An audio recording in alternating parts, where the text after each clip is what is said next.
Hello student, welcome to this YouTube channel Harish study centre.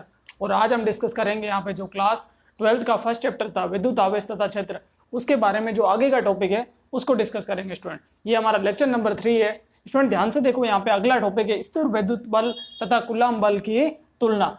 यहाँ पे क्या करेंगे अपन, कूलाम बल और स्थिर विद्युत बल की क्या करेंगे स्टूडेंट, आपस में तुलना करेंगे। तो सबसे पहले यहाँ पे लिखते हैं कूलाम का बल स्थिर विद्युत के लिए।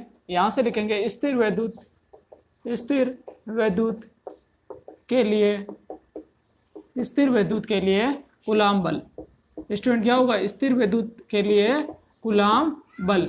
जब कूलाम बल की बात करेंगे तो स्टूडेंट कूलाम बल क्या होगा स्टूडेंट, F इजिकल टू के क्यू ई क्यू पी और अपॉन क्या हो जाएगा आर स्क्वायर। स्टूडेंट ध्यान रखना है आपको कि यहाँ कूलाम बल है जो स्थिर आवेशों के मध्य लगता है, और यहाँ एक आवेश को क्या है धनायन माना है और एक आवेश को क्या माना है ऋणावेशित। अब स्टूडेंट आप ध्यान से देखो एक चीज कि जो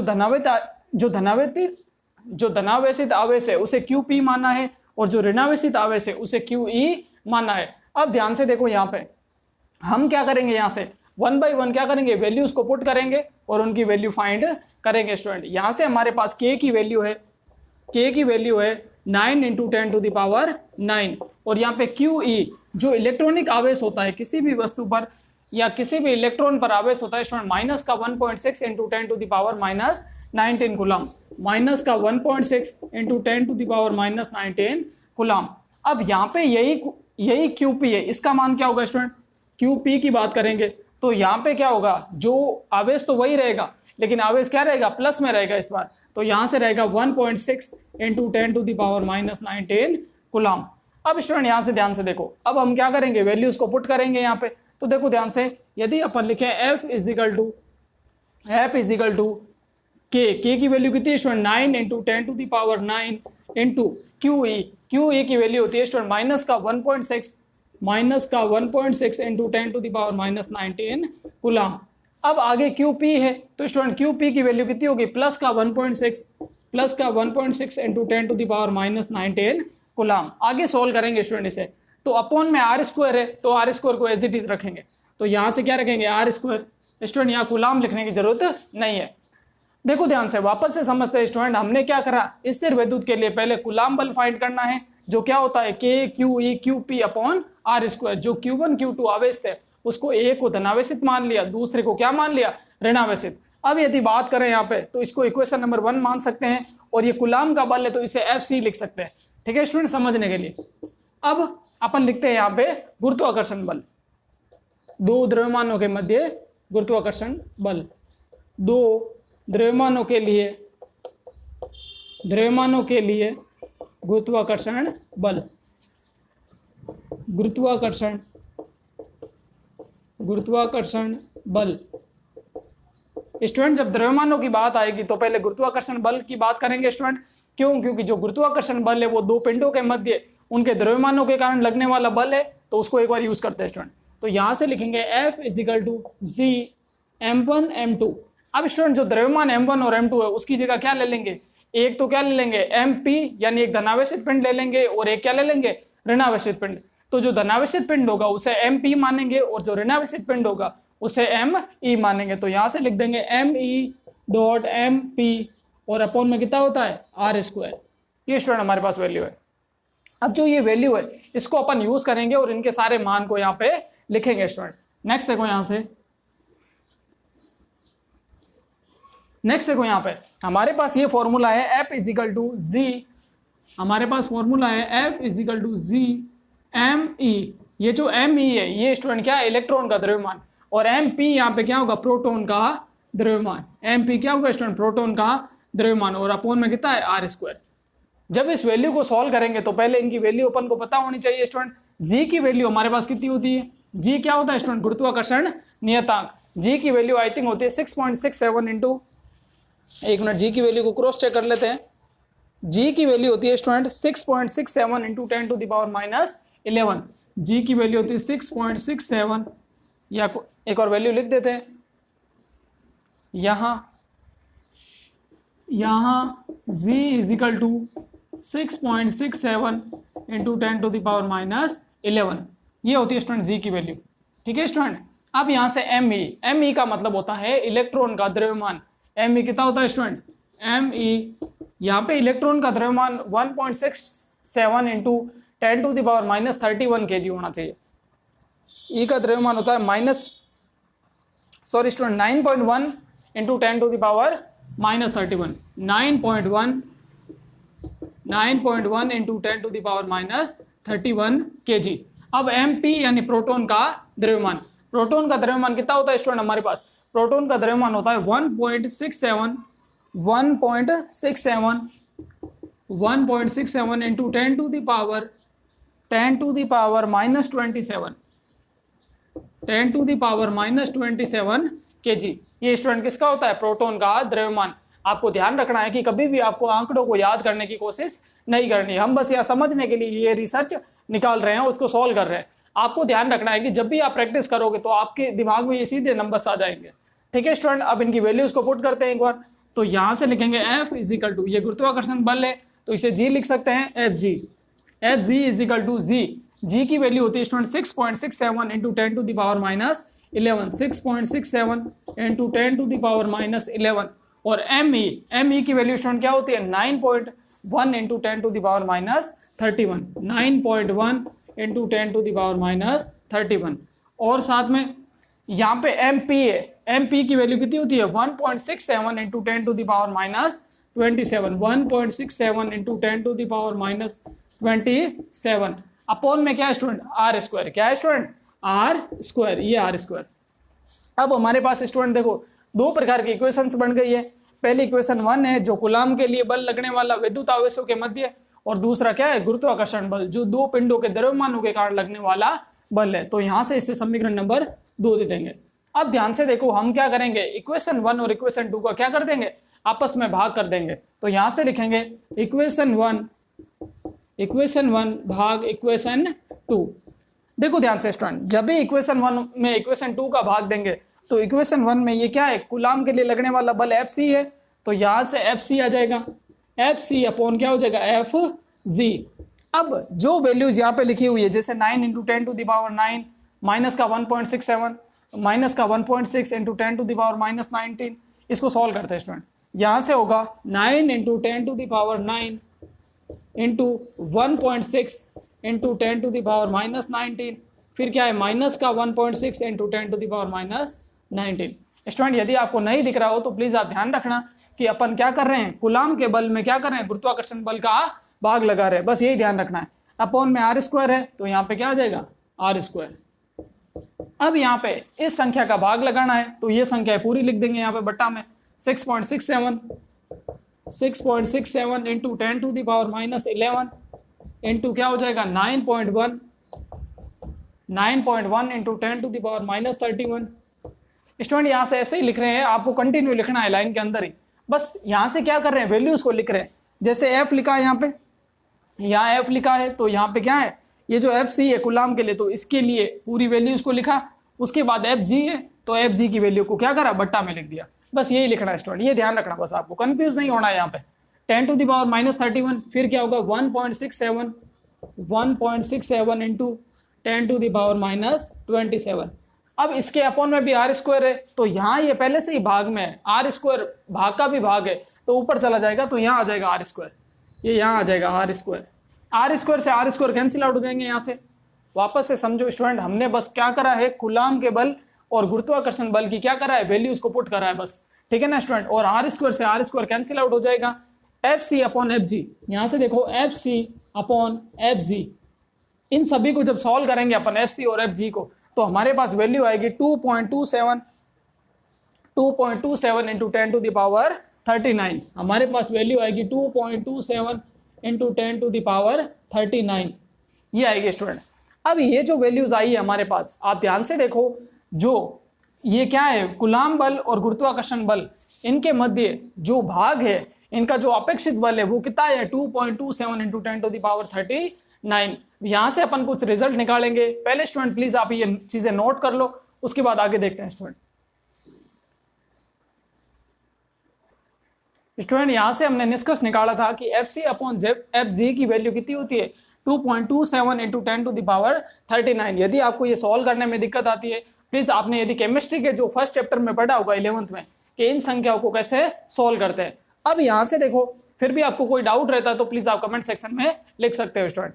देखो ध्यान से, FC अपॉन FG है, इसको कहते हैं 2.27 और इसकी वैल्यू है 10⁻39। कहने का मतलब यदि ऊपर कूलाम बल है और वैल्यू प्लस में आ रही है, इसका मतलब कूलाम बल क्या है, अधिक शक्तिशाली है। जो विद्युत आवेशित बल है वो अधिक शक्तिशाली है। कितना शक्तिशाली है, 10⁻39।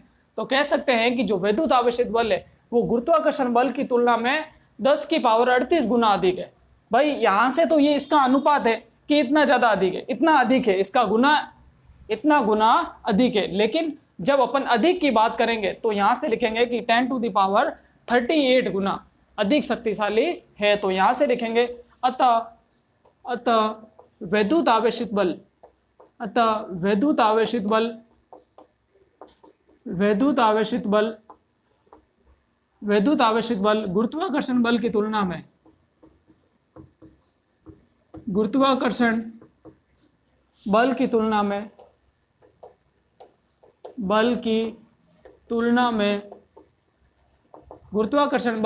में कितना स्टूडेंट, 10⁻38 गुना, 10⁻38 गुना अधिक शक्तिशाली है, अधिक शक्तिशाली है। 10⁻38 गुना अधिक शक्तिशाली है। यहां से हमने ये चीज सीखी स्टूडेंट, हमने क्या करा था, जो विद्युत आवेशित बल और गुरुत्वाकर्षण बल की तुलना करी और उससे अपन को ये रिजल्ट मिला कि ये कितना है, जो विद्युत आवेशित बल है वो 10⁻38 अधिक गुना क्या है, शक्तिशाली है। नेक्स्ट पॉइंट के ऊपर अपन बात करते हैं स्टूडेंट। नेक्स्ट हेडिंग है हमारे पास स्टूडेंट विद्युत क्षेत्र रेखाएं, विद्युत क्षेत्र रेखाएं, विद्युत क्षेत्र रेखाएं स्टूडेंट, इसे कहते हैं इलेक्ट्रिकल फील्ड लाइन। क्या कहते हैं, electric field line, electric field line. अब जो स्टूडेंट विद्युत क्षेत्र रेखाएं होती है वो क्या होती है स्टूडेंट, जो विद्युत क्षेत्र रेखाएं होती है वो क्या होती है, काल्पनिक वक्र होती है। क्या होती है स्टूडेंट, एक तरह का ऐसा काल्पनिक वक्र होती है जो क्या होती है स्टूडेंट, जो जिस पर एकल धनायन है वो गति करता है। कहने का मतलब एक काल्पनिक रेखाएं होगी, क्या होगी, काल्पनिक वक्र होगी, काल्पनिक वक्र जिन पर क्या होता है, एकल धनावेश गति करता है, एकल धनावेश गति करता है। ये ध्यान रखना है स्टूडेंट, आपको कभी भी ध्यान रखना, विद्युत क्षेत्र रेखाएं होगी जो क्या होगी, हमेशा एक तरह की क्या होगी, काल्पनिक वक्र बनाएगी। यहाँ पे क्या होगी, काल्पनिक वक्र बनाकर, ऐसे काल्पनिक वक्र होगी जहां एकल धनावेश क्या करता है, गति करता है स्टूडेंट, ये ध्यान रखना। नेक्स्ट देखो यहाँ से अगला टॉपिक है हमारे पास विद्युत क्षेत्र रेखाओं के गुण, विद्युत क्षेत्र रेखाओं के गुण, विद्युत क्षेत्र रेखाओं के गुण, विद्युत क्षेत्र रेखाओं के गुण। स्टूडेंट विद्युत क्षेत्र रेखाओं की बात करें तो पहला गुण क्या होगा, विद्युत क्षेत्र रेखाएं क्या होती है, धनावेश से निकलती है और ऋणावेश पर समाप्त होती है। कहने का मतलब पहला है कि धनावेश से प्रारंभ होगी, धनावेश से प्रारंभ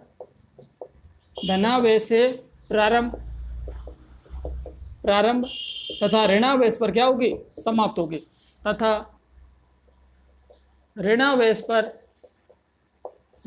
पर समाप्त होगी।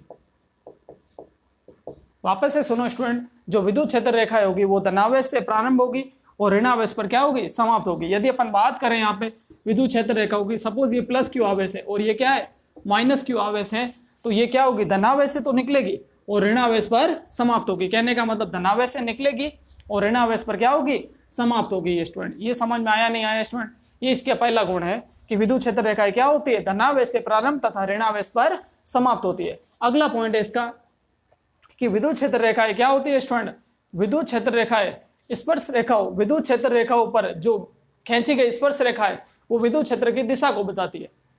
विद्युत क्षेत्र रेखाओं के ऊपर खींची गई स्पर्श रेखा है, सपोज यदि अपन बात करें ये विद्युत क्षेत्र रेखा है, इसकी किसी बिंदु पर अपन स्पर्श रेखा खींचे तो वो क्या करेगी, विद्युत क्षेत्र को दर्शाएगी। क्या दर्शाएगी स्टूडेंट, विद्युत क्षेत्र की दिशा को दर्शाएगी। देखो ध्यान से, विद्युत क्षेत्र रेखाओं पर खींची गई स्पर्श रेखा है या विद्युत क्षेत्र रेखाओं पर विद्युत क्षेत्र रेखाओं पर रेखाओं पर खींची गई स्पर्श रेखा, जो खींची गई स्पर्श रेखा होगी, खींची गई स्पर्श रेखा, खींची गई स्पर्श रेखा किसको बताएगी स्टूडेंट? विद्युत क्षेत्र की दिशा को।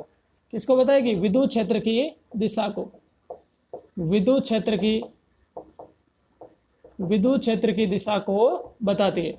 ध्यान से देखो स्टूडेंट, जब भी अपन विद्युत क्षेत्र रेखाओं की बात करेंगे तो ये विद्युत क्षेत्र रेखा है, अपन किसी बिंदु की बात करें, यहां से स्पर्श रेखा खींचेंगे तो ये क्या करेगी? विद्युत क्षेत्र की दिशा को बताएगी। अब हमेशा ध्यान रखना है आपको कि विद्युत क्षेत्र रेखाएं होती है, किसी बिंदु पर खींची गई स्पर्श रेखाओं की संख्या हमेशा क्या होती है? 1। या फिर अपन ये कह सकते हैं कि एक बिंदु पर केवल एक स्पर्श रेखा खींची जा सकती है। देखो ध्यान से स्टूडेंट, एक मिनट है ना।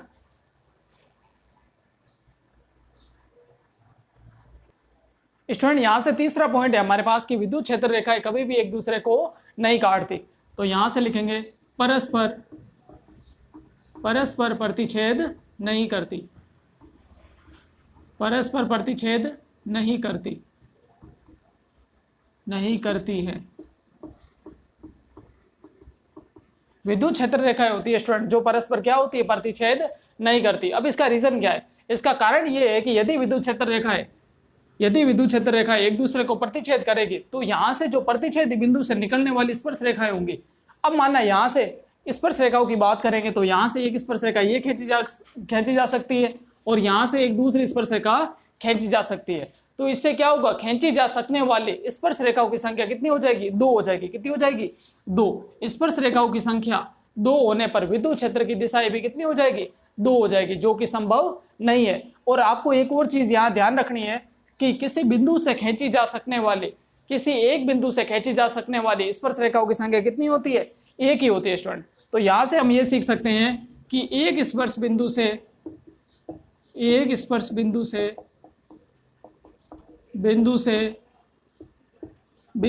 केवल एक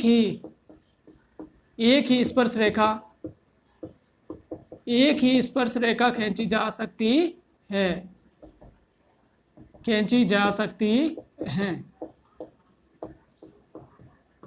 वापस से सुनो ध्यान से स्टूडेंट, जो विद्युत क्षेत्र रेखा होगी वो परस्पर कभी भी प्रतिच्छेद नहीं करेगी, क्योंकि प्रतिच्छेद करने पर उस बिंदु पर स्पर्श रेखाओं की संख्या 2 हो सकती है। क्यों? क्योंकि अलग अलग विद्युत क्षेत्र रेखाएं, उनसे स्पर्श रेखाएं 2 हो सकती है, लेकिन हम जानते हैं कि किसी एक ही बिंदु से खींची जा सकने वाली स्पर्श रेखाएं कितनी होती है? एक ही होती है स्टूडेंट। ये हमने क्लास 10th मैथमेटिक्स में पढ़ा हुआ है। अब आप यहां से एक और ध्यान दो कि चौथा इसका रूल क्या है। चौथा ये है कि यहां से हमने पढ़ा था कि जो विद्युत क्षेत्र रेखा है वो धनावेश से प्रारंभ होकर ऋणावेश पर समाप्त होती है। लेकिन आप सुनो, यदि एकल आवेश की उपस्थिति है, एकल आवेश की स्थिति में विद्युत क्षेत्र रेखाएं अनंत से प्रारंभ होगी तथा अनंत पे ही समाप्त होगी। कहने का मतलब यदि आवेश ही एक है तो वो क्या होगी? अनंत से शुरू होगी और अनंत पर ही समाप्त होगी। ये ध्यान रखना। कहने का मतलब यहां लिख सकते हैं, एकल आवेश की स्थिति में एकल आवेश की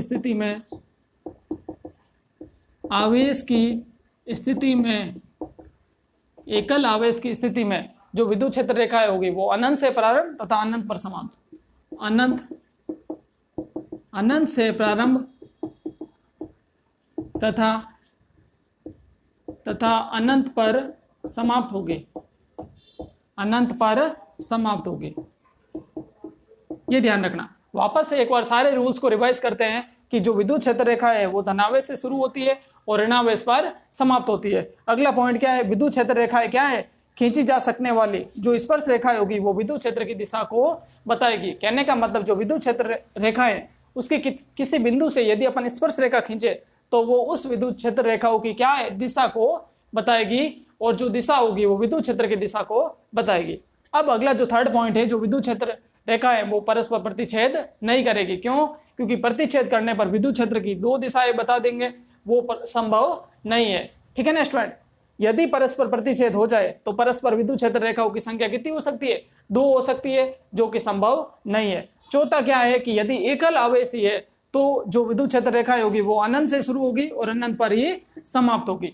ये ध्यान रखना है स्टूडेंट। यहां से ये चीज क्लियर होती है स्टूडेंट। नेक्स्ट देखो, अपना अगला टॉपिक है कि अगला टॉपिक है हमारे पास वैद्युत द्विध्रुव। क्या होता है स्टूडेंट? वैद्युत द्विध्रुव। इसको रब कर देते हैं। अगला टॉपिक है हमारे पास वैद्युत द्विध्रुव। अब स्टूडेंट वैद्युत द्विध्रुव क्या होता है? देखो स्टूडेंट, समान परिमाण और अल्प दूरी पर रखे आवेशों का जो एकल युग्म है, समान परिमाण तथा अल्प दूरी पर रखे आवेशों का ऐसा निकाय क्या कहलाता है स्टूडेंट? वैद्युत द्विध्रुव। वापस से सुनो ध्यान से कि ये वैद्युत द्विध्रुव, ये माइनस क्यू चार्ज है और ये क्या है? Plus Q. और माना ये जो बीच की दूरी है वो कितनी है? 2 है। कितनी है स्टूडेंट? 2 है। तो यहां से लिख सकते हैं कि समान परिमाण तथा अल्प दूरी पर रखे आवेशों का निकाय क्या कहलाता है? वैद्युत द्विध्रुव। लिख सकते हैं अपन समान परिमाण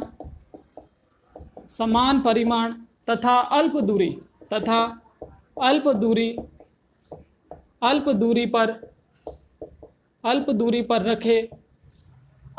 पर रखे क्या स्टूडेंट? आवेशों का युग्म, या फिर ऐसा अल्प दूरी पर रखे आवेशों का निकाय,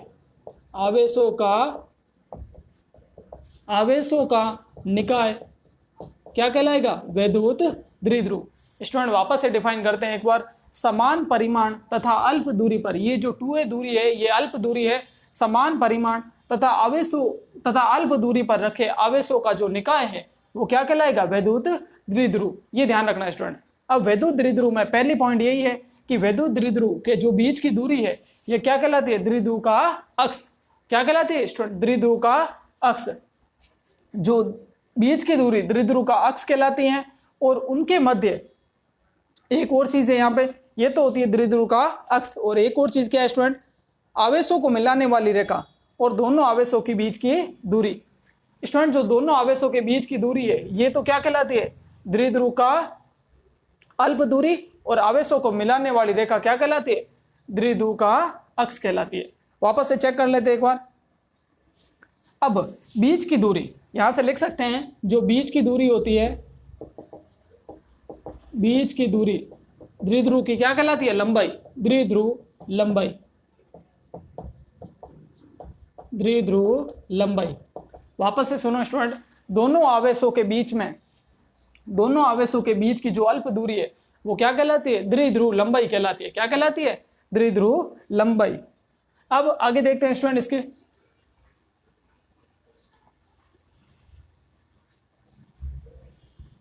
द्विध्रुव लंबाई। स्टूडेंट यहां तक आपको कोई भी डाउट हो तो प्लीज आप कमेंट सेक्शन में लिखें स्टूडेंट। अब नेक्स्ट देखो, यहां से ये बीच की दूरी है ये क्या कहलाएगी? द्विध्रुव की लंबाई। और दोनों आवेशों को मिलाने वाली रेखा, जो आवेशों को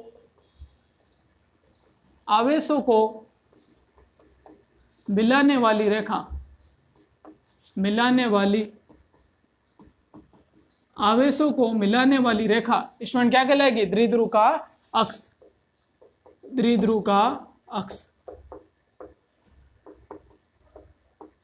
द्विध्रुव का अक्ष। ये ध्यान रखना स्टूडेंट, जो विद्युत द्विध्रुव के आवेशों को मिलाने वाली रेखा है ये क्या कहलाएगी?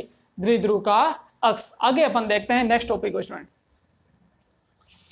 अब यहां से यदि अपन इसको रिप्रेजेंट करें तो विद्युत द्विध्रुव है, इसके बारे में बात करें तो स्टूडेंट देखो ध्यान से, ये सपोज प्लस का क्यू है, ये माइनस का क्यू है। आप कोई भी ले सकते हो, कोई दिक्कत नहीं है, प्लस आगे या माइनस आगे कोई फर्क नहीं पड़ता।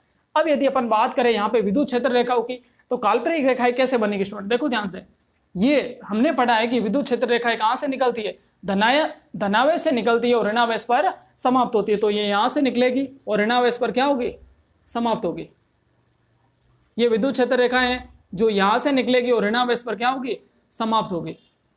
ऐसी विद्युत क्षेत्र रेखाएं जो धनावेश से निकलेगी तथा ऋणावेश पर क्या होगी? समाप्त होगी स्टूडेंट। वैसे वैसे यहां पे भी यही प्रोसेस होगा।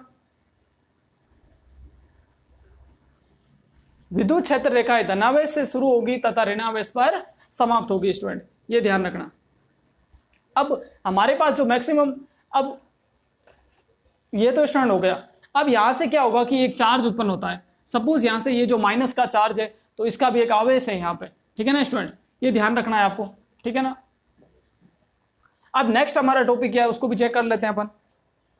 इसके मात्रक के बारे में बात करें तो विद्युत द्विध्रुव का जो मात्रक होता है वो क्या होता है स्टूडेंट? तो इसके फॉर्मूले में इसका मात्रक निकल के आ सकता है। वैद्युत द्विध्रुव क्या होता है स्टूडेंट, देखो एक मिनट है ना, इसको रब कर देते स्टूडेंट। यहां से हमारे पास नेक्स्ट टॉपिक है वैद्युत द्विध्रुव आघूर्ण। स्टूडेंट वैद्युत द्विध्रुव आघूर्ण क्या होता है, वैद्युत द्विध्रुव का जो आवेश और उनकी जो लंबाई है, या फिर लंबाई या फिर बीच की दूरी का जो गुणनफल है वो क्या कहलाता है स्टूडेंट, वैद्युत द्विध्रुव आघूर्ण। कहने का मतलब इसे P से रिप्रेजेंट करते हैं स्टूडेंट, इसे किसे रिप्रेजेंट करते हैं, P से। ये क्या होता है, आवेश व लंबाई का गुणनफल। जो आवेश व विद्युत द्विध्रुव के जो बीच की दूरी थी क्या थी स्टूडेंट, 2a। क्या थी स्टूडेंट, 2a। आवेश व लंबाई का जो गुणनफल होता है वो क्या होता है स्टूडेंट, वैद्युत द्विध्रुव। यहां से लिख सकते हैं P = 2qa। ये ध्यान रखना, ये स्टूडेंट क्या होता है, वैद्युत द्विध्रुव। अब यदि अपन बात करें यहाँ पे तो इसके मात्रक की, तो इसका मात्रक क्या होता है स्टूडेंट, इसका मात्रक होता है स्टूडेंट यहां से Q का मात्रक क्या होता है, कूलम, और A यहाँ पे क्या है, दूरी है, तो दूरी का ऐसा ही मात्रक क्या होता है, मीटर। तो यहां से लिख सकते हैं कूलम मीटर।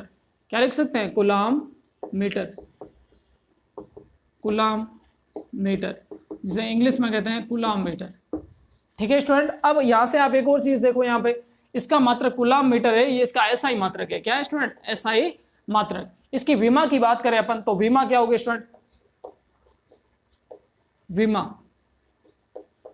विमा इसकी विमा क्या होगी स्टूडेंट, देखो ध्यान से, यहाँ Q है, Q की विमा क्या होगी, IT। Q को क्या लिखते हैं स्टूडेंट, I.T। और यहाँ पे A है, तो A की विमा, A क्या है स्टूडेंट, दूरी है, तो A का मात्रक क्या होता है, मीटर। ये A दूरी है। ध्यान से देखो, वापस से विमा कैसे निकालेंगे, यहाँ 2 का कोई रोल है नहीं क्योंकि 2 कांस्टेंट है। Q का मतलब क्या होता है, Q को लिखते हैं IT। Q का मतलब क्या होता है, जो धारा और समय का गुणनफल होता है वही तो आवेश होता है। और A यहाँ पे क्या है, दूरी। इसको सॉल्व करते हैं। यहाँ से I क्या होता है, I का मात्रक होता है एम्पियर, धारा का मात्रक, और समय का मात्रक T, और A क्या है, दूरी, तो इसे यहाँ पे लिखेंगे मीटर से। ये M, A1 M1 T1। ये स्टूडेंट इसको लिखेंगे और ध्यान से, तो फिर कैसे लिखेंगे स्टूडेंट, इसे लिखेंगे M0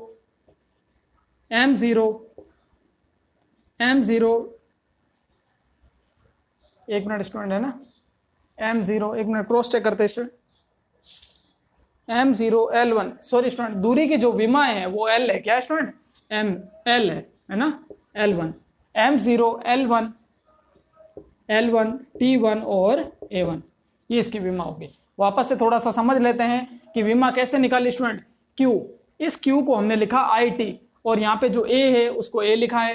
2 यहाँ कांस्टेंट है, तो विमा में कांस्टेंट का कोई रोल नहीं होता, आपने क्लास 11 में पढ़ा होगा। अब आगे देखो स्टूडेंट, यहाँ से जो I है, जो धारा का मात्रक होता है एम्पियर, तो इसकी विमा क्या होगी, A1। और यहाँ पे T, समय की जो विमा होगी वो T1 होगी, कैपिटल T1। और A या दूरी है, तो दूरी की विमा क्या होती है, L1।